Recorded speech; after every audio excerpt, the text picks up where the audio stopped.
আমার কাছে যখন ছোট্ট, ছোট্ট বাচ্চাদের ড্রেসের অর্ডারগুলো আসে আর ওইগুলো যখন কমপ্লিট করি তখন ইচ্ছা হয় আমি নিজেই পরে বসে থাকি।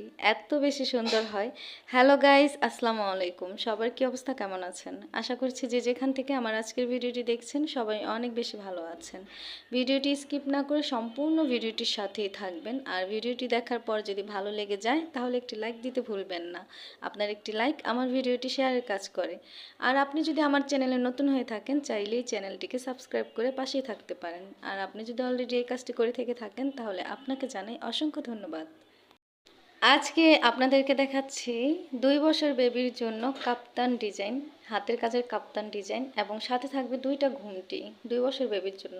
2 বছরের বাচ্চাগুলো যদি ঘুমটি পরে তাহলে বোঝেন এবার এত বেশি সুন্দর লাগে, মাশাল্লাহ কি বলবো।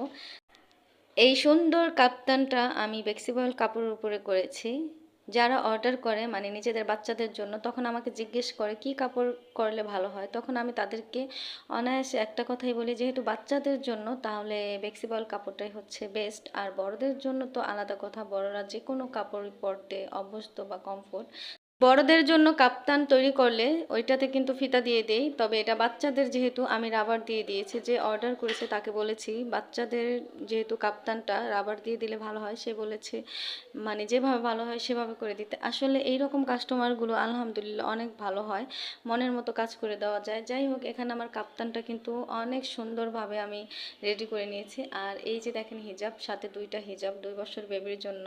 আর 2 বছর বাচ্চাগুলো যদি হিজাব পরে তাহলে কিন্তু অনেক বেশি গুলুমুলু লাগে। এটা হচ্ছে জর্জেট কাপড়ের উপরে, তবে এই কাপড়টা অনেক বেশি সফট, একদম পিওর সফট যেটাকে বলে, অনেক বেশি সুন্দর হয়েছে। আর এই হিজাবটাতে কিন্তু অনেক বেশি ঘের হয়েছে।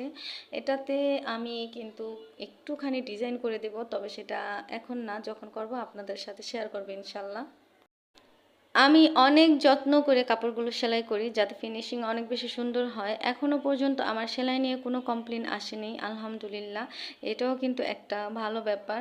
যাই হোক, মন থেকে কাজগুলো ভালোবেসে যদি করা হয় তাহলে কাজগুলো কিন্তু এমনিতেই ভালো হয়ে যায়। আর এই যে দেখেন এখানে আরও একটা হিজাব, আর এই হিজাবের কাপড়টা হচ্ছে ফ্লেক্সিবল কাপড়। এত বেশি সফট আর এত বেশি সুন্দর হয়েছে, আসলে ক্যামেরায় তেমন ভালো দেখা যায় না। আপনারা একটু খেয়াল করলে বুঝতে পারবেন যে কতটা সুন্দর হয়েছে। আর হিজাবের এইখানটাতে কিন্তু আমি একটা ফুল দিয়ে দিয়েছি। এটার কথা আমাকে বলেনি, আমি নিজে থেকে দিয়ে দিয়েছি। আসলে এই ছোট ছোট কাজগুলো করে দিলে কাস্টমার অনেক বেশি খুশি হয়। এতে করে কিন্তু আমার রিপিট কাস্টমার অনেক বেশি পাওয়া যায়। আপনারা যদি কাজ শুরু করতে চান তাহলে কিন্তু কিছু কিছু জিনিস ফ্রিতে করে দেওয়ার চেষ্টা করবেন, মানে কাজের শুরুতে। তখন দেখবেন আপনার কাজের কিন্তু অনেক বেশি অগ্রগতি হবে। আমি কিন্তু কথা বলতে বলতে একেবারেই ভিডিও শেষে চলে এসেছি, তাই বিদায় নিতে হবে। আবার চলে আসবে ইনশাল্লাহ। সবাই ভালো থাকবেন, সুস্থ থাকবেন।